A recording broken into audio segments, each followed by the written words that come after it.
Desert Dancer is essentially about young people fighting for their dreams.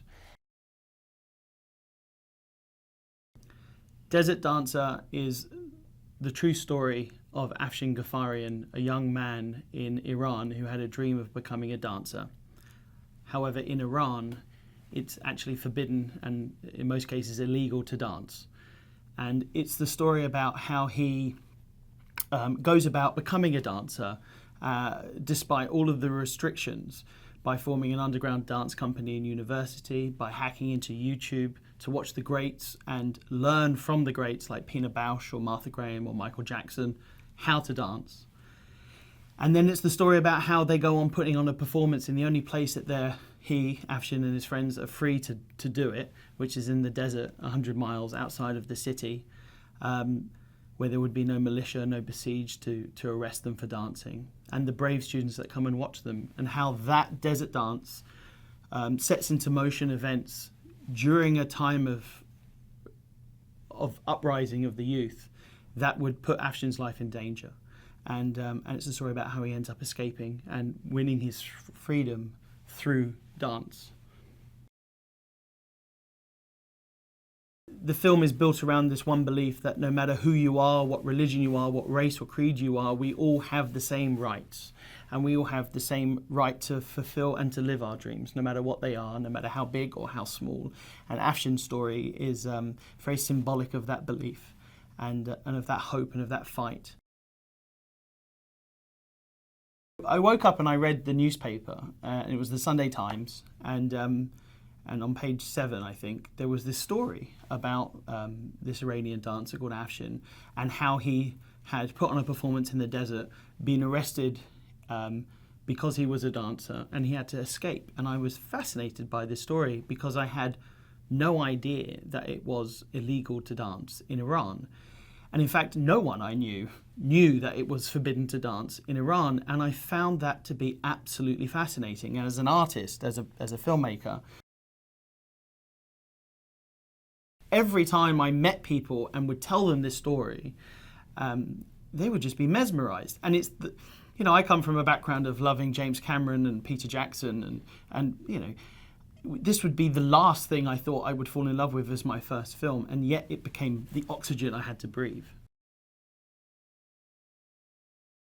I did my best to study as much as I could about the Iranian community.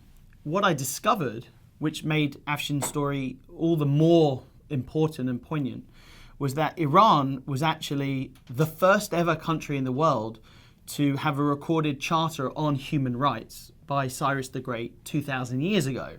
So this was a country that was the first to promote human rights. Not only that, it was the first country to really produce incredible works of art, poetry, Rumi. And you look at this, and then you look at what the country is today. It still has that, but in a very different prism. I wanted to make a film that was universal, and to achieve that, I wanted actors from all over the world. I felt that Afshin's story wasn't just a story about Iran, it was a story about repression and persecution all over the world, whether it's your family or whether it's your government. And I felt that people all over the world could connect to having a dream, fighting for that dream, and striving for that. I not only found the right actor for the part when I met Rhys, I found the right partner in making this film. What I love about Rhys is that he gives such beautiful detail in his performances. He really inhabits the character. He went through a dramatic physical change, lost a lot of weight, and really embodied the spirit and the passion that Afshin has, and his nobility.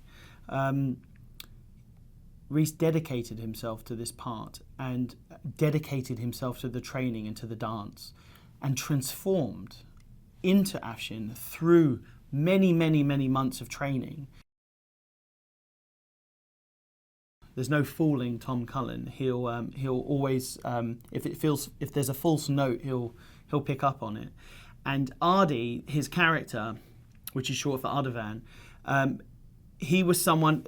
he is a character as an amalgamation of a few of Afshin's friends that we've created. And so he not only had to inhabit one or two, but a group of real people and bring them cohesively into one person in such a warm and embracing manner. And he has this wonderful quality of being so powerfully physically, but yet so sweet and so emotional and so sensitive. And it's a beautiful dynamic that he has with Afshin, and it's a beautiful spirit and energy that he brings into the film. I loved working with him. He was just wonderful.